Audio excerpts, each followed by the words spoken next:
क्या फॉर्मूला है? एक क्वेश्चन इसका और देख लेता हूँ क्या है उसमें, फिर इनका हो जाएगा। रुको, तो इसमें क्या था कि तीसरा क्वेश्चन जो है,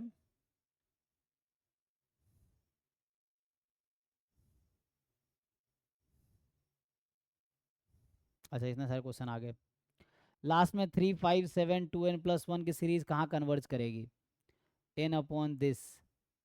तो यहाँ भी सम ऑफ सीरीज ही निकालना है ना तीसरे वाले क्वेश्चन में। तो इसको एक काम करो, फैक्टोरियल बना दो, आप हो जाएगा। तो ये जो क्वेश्चन आपका नेक्स्ट है, ये कह रहा है सीरीज का सम क्या होगा, what is sum of this series. 3, 5, 7 dot dot dot कहाँ तक दिया आपको, 2n+1 तक। तो इसको मैं ऐसा लिख सकता हूँ, n अभी ऐसे रहने दो, 2, 4, 6 अप टू 2n तक लो, चलो अप टू 2n। तो ये डिनोमिनेटर क्या बन जाएगा, अगर यही चीज़ मैं डिनोमिनेटर में मल्टीप्लाई करूँ तो क्या हो जाएगा, है ना, क्योंकि 2, 4 बीच में मिसिंग नंबर मैंने ऐड कर दिए, 1 यहाँ नहीं भी है तो 1 ऑलरेडी है। तो ये हो गया 2n+1 फैक्टोरियल। अब यहाँ से अगर हम सॉल्व करेंगे n फ्रॉम 1 टू इन्फिनिटी, तो अभी n तो बाहर है। अब देखो इन सब में 2 सब में है, तो एक एक 2 निकालोगे, मल्टीप्लाई करोगे, 2n फैक्टोरियल हो गया। ये जो टर्म्स है ना, ये मिलके हो गया 2n फैक्टोरियल। अब तुम ट्राई कर सकते हो, किसी एक्सपेंशन से हो जाएगा। सो n, है ना, तो यहाँ से आ जाएगा, ये है। और अगर मैं चाहता तो हाँ 2n तक तो मल्टीप्लाई करना ही था। तो अब इसको कहीं ना कहीं कुछ एक्सपेंशन लगाए, कुछ ऐसा करके सॉल्व किया जा सकता है। तो उससे आप ट्राई करके देखो, ये है कि what is sum of this series, कोई है ना सीरीज के सम पे आ जाए, या कोई टेस्ट लगा के, या कैसे भी, तो उसको ट्राई कर सकते हो आप। तो ये देखना है, देखो नहीं तो फिर कल करते हैं। हाँ, ठीक है भाई नवल, पूछो आप क्या पूछ रहे थे। हाँ,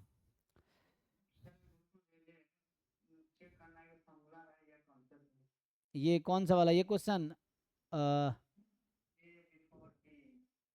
अच्छा अच्छा, A before B। ओ, अच्छा, तो ये इस तरह का हो सकता है,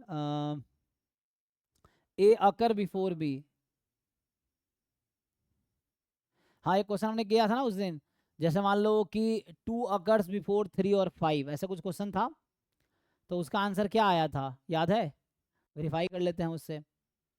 ये फॉर्मूला बनाया जा सकता है, क्योंकि मुझे भी एग्जैक्टली याद नहीं, बट बना सकते हैं इसको, कोई दिक्कत नहीं है।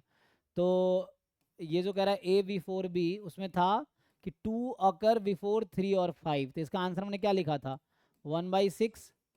हाँ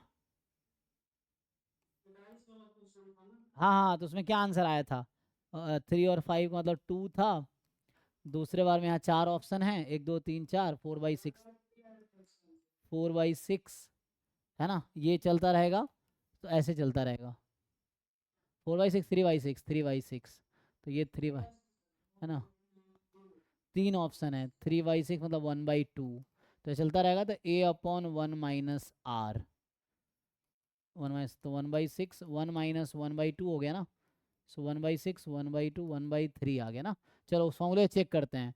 तो तुम जो कह रहे हो उस फॉर्मूले चेक करते हो, जो A before B है, तो वो आपके फॉर्मूले में A इस क्वेश्चन में है वो 2, और बिफोर B जो है वो है 3 और 5। तो उससे आंसर आ गया। So probability of A upon, आप कह रहे हो प्रोबेबिलिटी ऑफ A+B होगा। तो A की प्रोबेबिलिटी है, यहाँ A की जो प्रोबेबिलिटी है ना, कितनी है, 1/6, और यहाँ से आ जाएगा 1/6 + 2/6। तो ये 1/3 लग तो सही रहा है।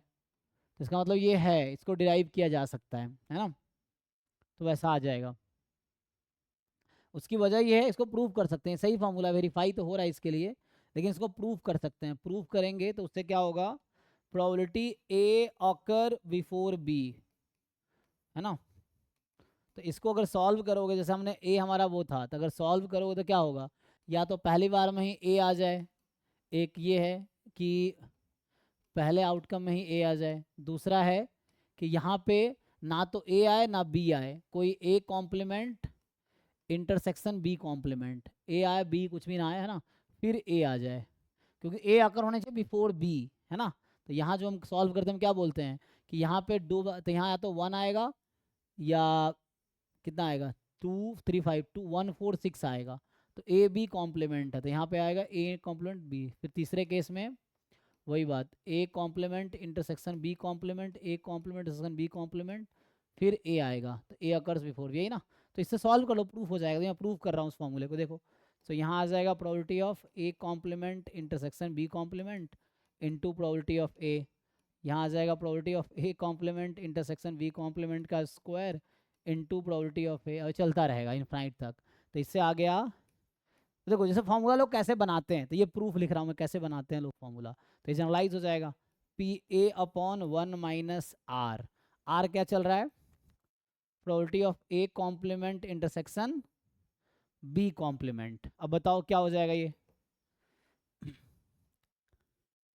आ रहा है ना, ए अपॉन 1 माइनस आर। तो यहाँ से क्या आएगा, ए अपॉन 1 माइनस, इसको खोलो तो 1 माइनस दिस कितना आ जाएगा, probability of A union B.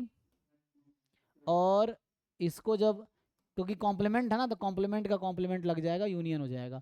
अब इसको खोलोगे P A upon P A plus P B minus P A intersection B.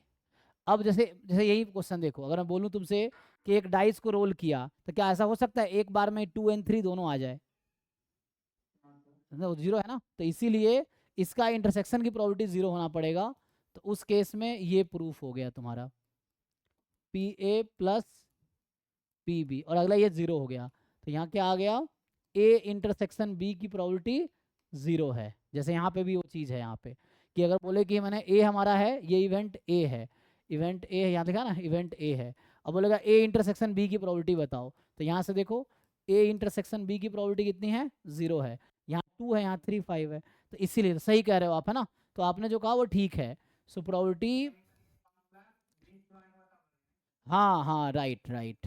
A before B का मतलब डिसजॉइंट होना पड़ेगा उसके लिए। सो यहाँ ए बिफोर बी, जहाँ ए बी डिसजॉइंट होने चाहिए, सही कह रहे हैं आप। सो यहाँ से ए इंटरसेक्शन बी डिसजॉइंट होगा, तो जाके ये फॉर्मूला सही है। ये हमने प्रूव भी कर दिया इसको, तो ये आ गया। सो कोई तो इससे है ना, हर बार ये नहीं करना पड़ेगा, ये फॉर्मूला है। Probability of A occur before B is P A upon P A plus P B. ठीक है, ठीक है ना। ओके, किसका रह गया डाउट अब। हाँ जी हर्षित।